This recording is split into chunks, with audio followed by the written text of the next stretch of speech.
entre les vignes. Cette semaine, rencontre avec Laurent Vauversin sur ses terres de Champagne. À seulement 23 ans, ce jeune vigneron modernise les pratiques familiales. Nous irons aussi dans le Vaucluse pour découvrir un domaine d'exception, le Mas des Flauzières. Et comme d'habitude, nous retrouverons Olivier et Guilherme, notre chef et notre sommelier. Et pour tout ce qui concerne le vin, vous pouvez poser toutes vos questions à Jacques Legros de terreetvigne.com. Bonjour, moi ce que je voudrais savoir c'est à quelle température idéale il faudrait servir un vin. Alors quelle est la bonne température pour un vin? C'est une bonne question, mais il faut scinder la réponse en deux. D'abord il y a la température de conservation du vin, c'est très important. Il faut conserver le vin dans un endroit pas trop sec, pas trop humide non plus, frais, 14, 16 degrés, pas moins, pas plus, et puis surtout à l'abri de la lumière. Alors certes ce n'est pas l'objet de votre question, mais c'est très important, ça va avec. À quelle température servir le vin? Alors, il faut distinguer les rouges, les blancs, les moelleux, le champagne aussi.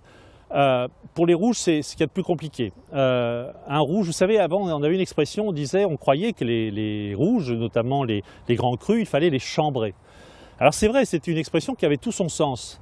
Parce qu'à l'époque, où le mot a été employé, inventé, si je puis dire, les chambres faisaient entre 16 et 18 degrés, pas plus. Aujourd'hui, il fait 20, 21, 22, 23 degrés, voire plus. Donc de toute façon, chambrer un vin, ça ne veut pas dire le chauffer. Ça veut dire le servir entre 16 et 18 degrés, c'est ce qui est une bonne température pour un vin rouge assez corsé, enfin un vin rouge qui a du corps. Et quelques années, pour les vins plus légers, type Beaujolais par exemple, moi je recommande de les servir plus frais, un petit peu plus frais, entre 13 et 14 degrés. Et notre sommelier, Guilherme de Serval, aura l'occasion d'y revenir, lui, beaucoup plus en détail. Alors pour les blancs après, eh bien un blanc, c'est toujours autour de 13, 14 degrés. Si c'est un vin moelleux, on peut abaisser un petit peu la température. Et pour ce qui concerne les rosés, il ne faut pas les glacer forcément, les rosés. Un rosé, ça se sert très bien entre, on va dire, 10 et 13 degrés, parce que c'est là où on l'apprécie. Ce qu'il faut bien comprendre, c'est que plus un vin sera refroidi, moins il va s'exprimer. Et plus il sera un peu tiède, un peu chaud, j'ai envie de dire, plus c'est l'alcool qu'on va ressentir dans la première impression en bouche. Donc c'est pas très agréable. Donc vin fermé ou vin trop chaud, il faut vraiment choisir la bonne température. Si vous achetez une bouteille, par exemple, vous l'estimez, elle sort de chez le caviste, elle est un peu trop chaude, mais n'hésitez pas, mettez-la une demi-heure au réfrigérateur et puis ouvrez-la, elle sera très bien. Je pense qu'il vaut mieux de toute façon, dans tous les cas, servir un vin un peu frais parce qu'il va naturellement se réchauffer avec la température de la pièce que de le servir trop chaud parce que là on ne pourra plus le refroidir. Et puis pour finir, il y a le champagne. Le champagne, tout le monde le sait, c'est autour de 7 degrés et là c'est merveilleux. À votre santé.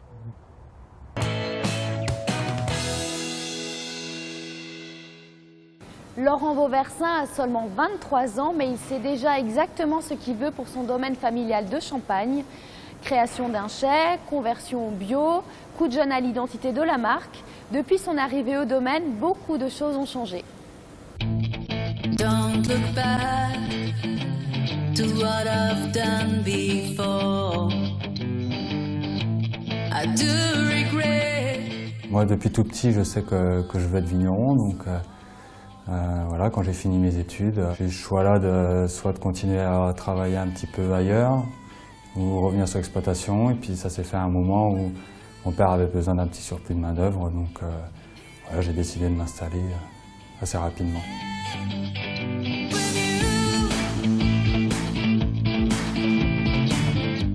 Donc ici on est à Auger, donc on est dans la Côte des Blancs qui est en grand cru, tout le village d'Auger est en grand cru, sur un domaine de 3 hectares 15. Et on est planté uniquement en chardonnay. Et donc nous, on vinifie uniquement du chardonnay, donc on fait un champagne qu'on appelle blanc de blanc. Et c'est mon arrière-grand-père en 1930 qui a commencé, lui, à vinifier donc et qui a créé donc, la marque du champagne Vauversin. Mon père a développé un peu l'export, et puis voilà, moi maintenant. J'ai apporté ce côté un petit peu plus de fraîcheur au niveau marketing. Donc, et puis surtout, pour l'instant, je me suis beaucoup concentré sur la vigne, en fait, sur vraiment ce passage en bio, donc vraiment pour essayer d'atteindre un raisin qui soit vraiment de très bonne qualité. Et voilà, mon objectif c'est toujours de faire un champagne de la plus grande qualité possible. Donc, un palais assez brioché. On a toujours cette petite attaque fraîche qu'a le chardonnay, donc cette petite pointe d'acidité qu'on va avoir en attaque de bouche. Nous, sur nos champagnes, qu'on laisse quand même relativement vieillir, on va avoir une bonne longueur de bouche. Petit côté un peu minéral, on est sur un peu les fruits blancs plutôt, donc c'est très typique de ce qu'on peut trouver dans la Côte des Blancs, et c'est vraiment ce côté terroir là qu'on retrouve vraiment, parce que notre parcellaire étant vraiment que sur Auger, là on a vraiment ce facteur terroir qu'on peut avoir dans nos vins.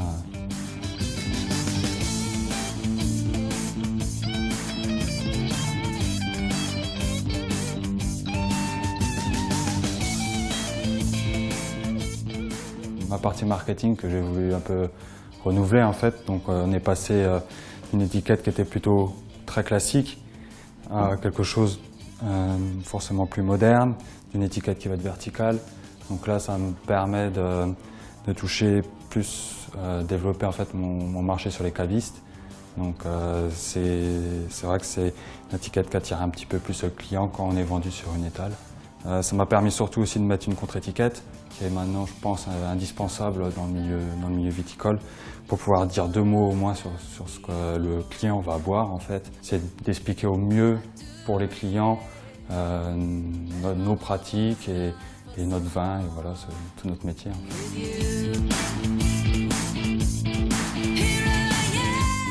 On peut avoir un site internet toujours avec des événements, enfin, on essaie toujours de l'actualiser assez régulièrement, de bien expliquer aussi ce que les gens ne peuvent pas toujours apprendre sur nous, donc ouais, c'est assez important le site internet.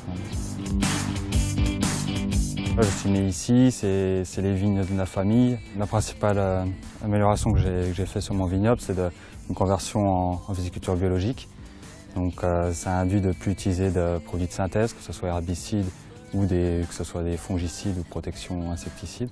Pour moi, c'est quelque chose qu'on apporte à la vigne, qu'on peut apporter à ses vins. Plus ici, on est sur un terroir de grands crus, donc essayer d'exprimer au mieux vraiment sa terre par des pratiques culturelles qui vont être très respectueuses de la vigne et de son sol. Parce qu'on avait tendance à oublier un petit peu tout ce côté entretien du sol après la Seconde Guerre mondiale, et depuis on commence à repenser un petit peu. Faut qu'il y ait de la vie dedans, et voilà, faut pas le matraquer d'herbicides ou de choses comme ça. Et c'est perpétuer aussi cette tradition un peu sans champagne, un peu de l'excellence. Donc on se doit aussi de pouvoir après même d'entretenir ces vignes d'une façon à ce qu'on puisse aussi les transmettre un jour ou l'autre. Et voilà, c'est vraiment cette sensation de transmettre les choses et qui est très implantée sur mon exploitation. Donc,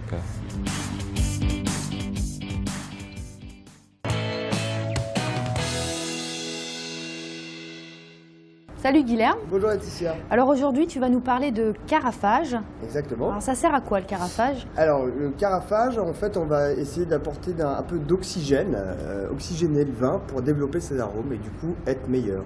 Alors je vais faire l'expérience tout de suite avec toi. Regarde. Si là je te demande de sentir le contenu du verre, tu me dis sans quoi? le tourner. Sans l'oxygéner. Bah on sent pas grand chose. Très bien. Alors si maintenant je rajoute un peu d'oxygène dans le verre, en le tournant, qu'est-ce que tu me dis? Mais c'est vrai que les arômes sont plus intenses.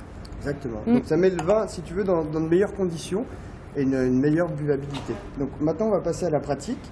J'ai apporté une carafe qui a la particularité d'être très évasée, donc pour favoriser encore une fois l'oxygène. Ce type de carafe, tu sais comment on les appelle? Une carafe? Donc, non, on les appelle carafe capitaine, tout simplement. Très parce bien. que il y a le fond qui est assez justement évasé et c'est beaucoup plus stable sur les bateaux, tout simplement. Donc alors, tu passes au carafage, tu le prends de chacun dans une main. Alors, je le ferai comme ça, voilà, moi, c'est ça? Exactement. Et là, tu peux y aller. Je peux tout vider? Tu peux y aller franco, étant donné qu'il s'agit de l'oxygéner. Oui, d'accord. Donc je peux y aller comme ça, quoi. Mais c'est pas très élégant de le servir comme ça, non? On ferait peut-être pas ça dans un restaurant, je te l'accorde, mais bon, au moins ça fait son... Voilà. Et là, on le laisse reposer combien de temps? Alors, tout dépend bien sûr du vin. Si tu as un vin jeune, un vin vieux, un vin suivant les régions bien évidemment et des cépages. Mais en règle générale, tu le carafes tout simplement pour le passer avant la table. Tu peux carafer 1 heure ou 2 heures avant, sans aucun problème. Ah, quand même. Ouais, d'accord. Et alors, pour l'anecdote, il y a une autre technique qui existe à Bordeaux, qui est de recarafer le vin dans la bouteille. Donc, les Bordelais, chauvins comme ils sont, ils aiment pouvoir servir dans leur bouteille et en montrant l'étiquette. Donc ils remettent le contenu dans la bouteille. Exactement. D'accord. Comme ceci. Bon là je vais pas te le faire en entier, mais l'idée c'est ça. Alors bien évidemment, il faut pas confondre le carafage et le décantage. Ce sont deux choses bien distinctes, mais ça sera le sujet d'une chronique à venir. Merci Guilherme. Je t'emmène tout de suite faire une petite excursion sous le soleil du Vaucluse, au Mas des Flausières, une jolie propriété au pied du Mont Ventoux. Et la famille Benoît y produit du gigondas et du vaqueras. On y va? Parfait. Allez, on y va.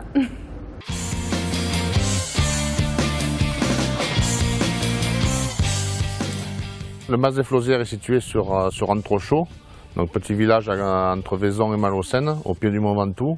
Nous produisons de l'AOC Ventoux, l'AOC Côte-du-Rhône Village, l'AOC Côte-du-Rhône Village Séguré, gigondas et vaqueras. J'ai repris la propriété donc en 1996. Donc à l'époque, nous étions en cave coopérative. Nous portions nos raisins en cave coopérative et en 2002, j'ai décidé de commencer à vinifier mes vins et commercialiser mes vins et devenir vigneron indépendant.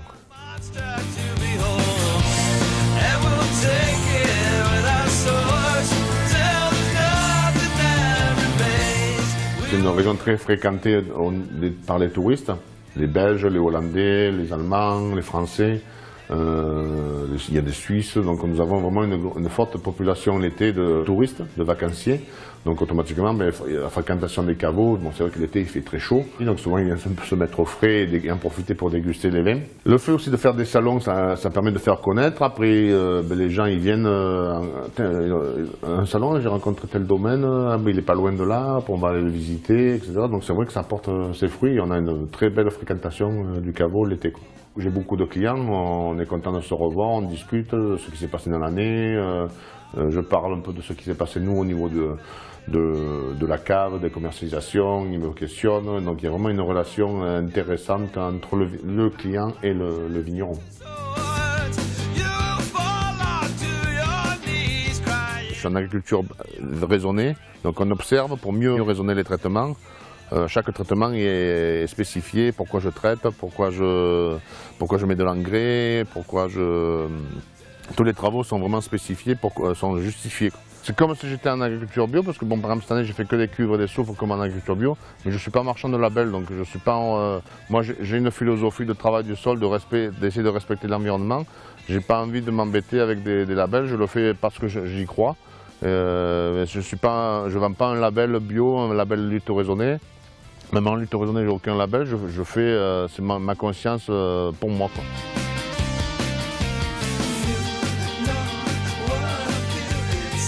Donc là, nous sommes sur du grenache, et ici c'est de la syrah. Donc ils sont sur des sols sableux, et là c'est des sols très pauvres, donc qui donnent vraiment le meilleur du raisin. Ici vraiment on est un terroir à rouge où ça donne des vins assez puissants, malgré qu'il y ait une jolie fraîcheur.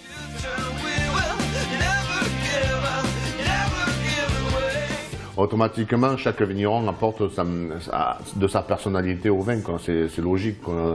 La façon d'être, de vivre, la façon le style du vigneron, automatiquement influe sur son style de vin, quoi. Donc, c'est sûr que là, moi, j'essaie de faire, j'aime bien les vins robustes, puissants, mais avec une belle élégance, une belle souplesse, donc j'essaie de faire un vin dans ce style-là, quoi. Et par exemple, un importateur qui m'a fait mettre sur ma contre-étiquette, quand on connaît le vigneron, on sait pourquoi les vins sont puissants.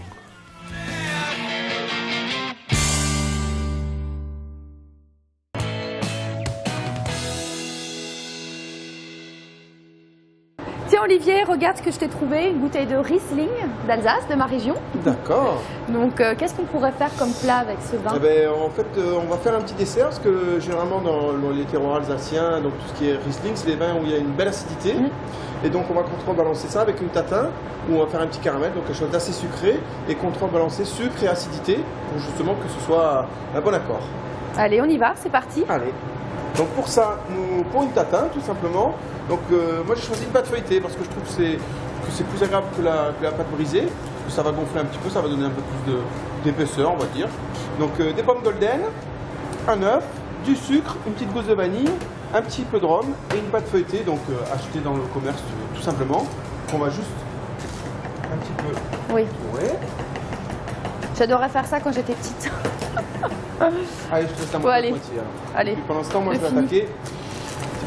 On a quelques pommes, tu vas les éplucher. Voilà, j'imagine, quelques ouais. petits outils, donc voilà, ça pour enlever le cœur de la pomme.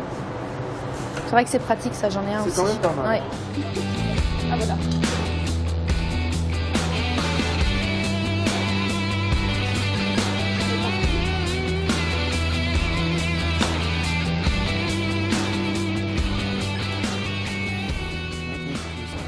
Donc là, on a 4 pommes, coupées en 4.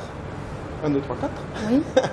Donc tout simplement, on va les citronner un petit peu. Voilà, pour pas trop que ça s'oxyde et tout, ça va donner un petit peu, ramener un petit peu d'acidité aussi.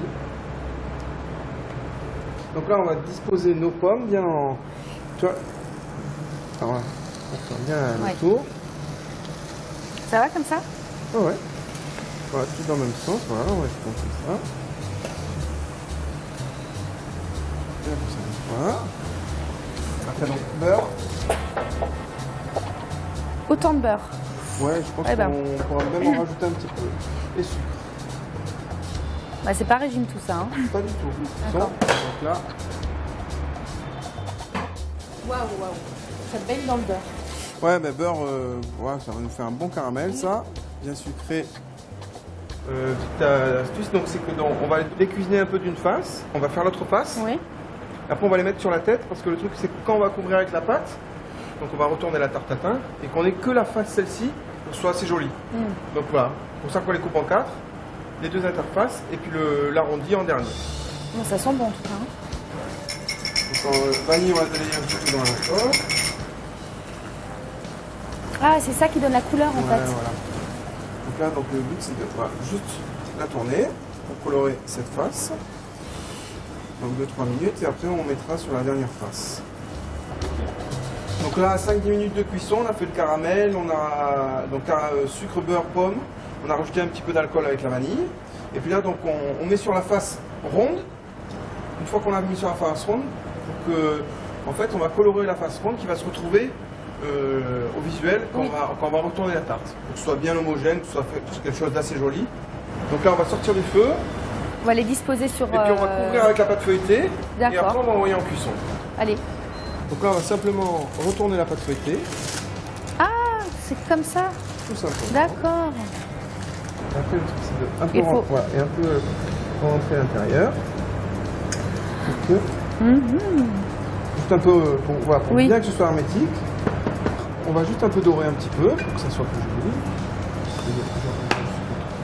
Et encore du sucre. Ouais, un tout petit peu, c'est pas...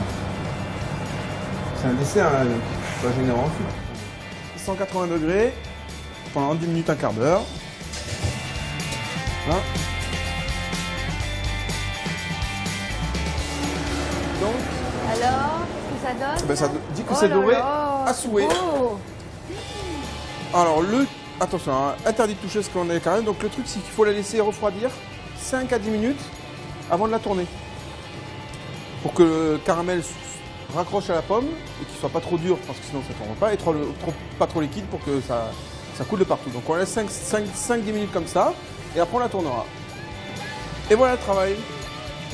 Bibi, King of Pâtisserie.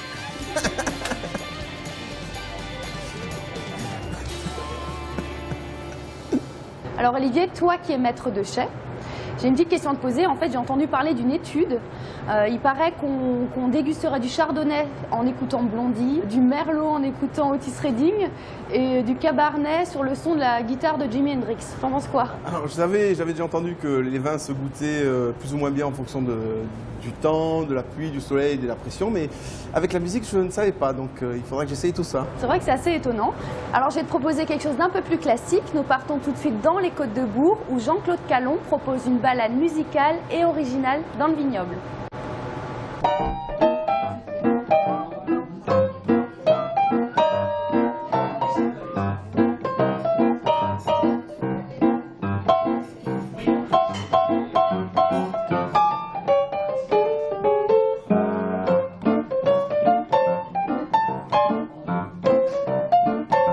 Bienvenue dans les Côtes de Bourg et en espérant que cette balade gourmande va vous plaire. Regardez l'éclat, regardez la couleur, vous le sentez. Et fermez les yeux. Ça, c'est important. Vous êtes ici, je veux dire, on vous offre, ce qu'on aime, nous, c'est partager du rêve aussi, fermer les yeux. Et depuis que vous êtes venu ici, en fermant les yeux, quand vous retrouverez ce vin-là, vous imaginerez aussi. Vous m'écouterez encore, le lieu, le propriétaire, les saveurs d'ici, les coteaux que vous avez vus, ça, c'est important.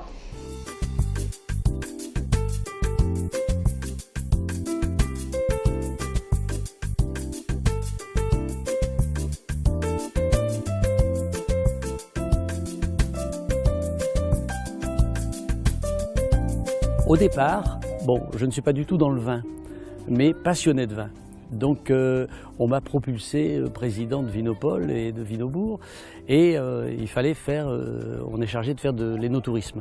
Et donc je me suis dit, bon, une balade, comme la région est quand même assez belle, on peut se faire des balades dans les vignes, mais il faut faire autre chose que les autres.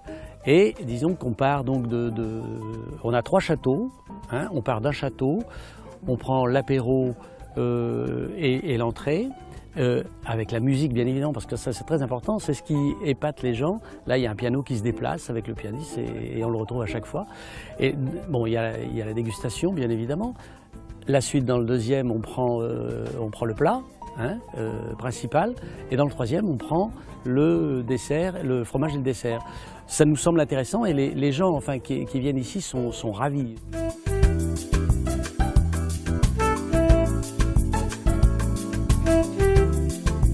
Si on laisse macérer 24 heures, ça fait un rosé un peu plus foncé. Si on laisse 48 heures comme nous on fait un clairé. Vous voyez ?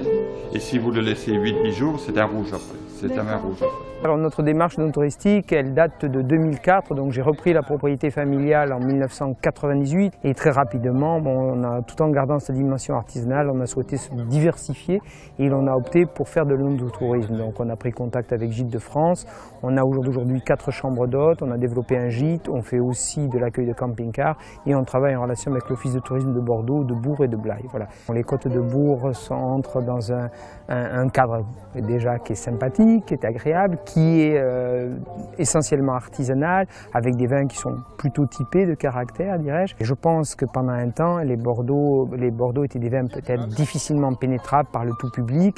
Il me semblait intéressant de les ouvrir à la dégustation, de les ouvrir à la connaissance de notre terroir, mais dans des mots clairs, dans la facilité, quoi, sans tomber dans le trop technique. Il fallait que ce soit vraiment basé essentiellement sur du relationnel, et c'est complètement le cas. Dès l'instant que c'est convivial, les mots passent beaucoup plus, et on est beaucoup plus, je crois, dans le vrai du vin et dans le vrai de la relation. Et on sort les vins de l'anonymat au final, parce que quand vous êtes, c'est en grande surface, il y a des vins fort sympathiques, mais finalement, vous ne savez pas trop où aller. Là, la personne est venue à la propriété, connaît le vigneron, a vu l'ensemble, on voit où ça se passe, ça lui permet de situer, et tout de suite, c'est plus seulement un vin, un produit, c'est un monde qui est tangible, quoi.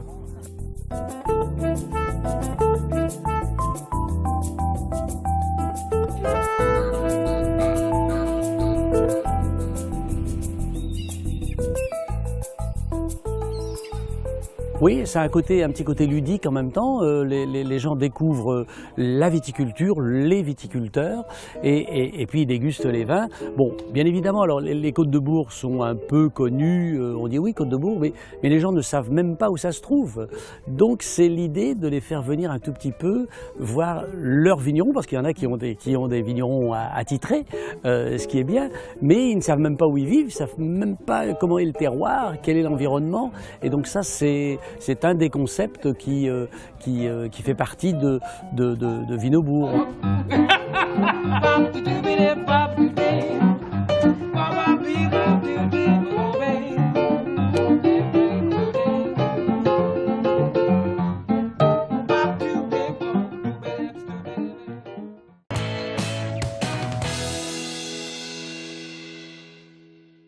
Entre les vignes, c'est fini pour aujourd'hui. Je vous retrouve la semaine prochaine avec au programme une rencontre avec Alice Rion, une jeune vigneronne de Vosne-Romanée dans la Côte d'Or. Puis nous irons en Savoie visiter le domaine Genoux où Yann Pernuis cultive sa propriété en biodynamie. Et bien sûr, nous retrouverons Guilherme, notre sommelier, Olivier, notre chef, et Jacques, notre spécialiste. Alors bonne semaine à tous et à la semaine prochaine.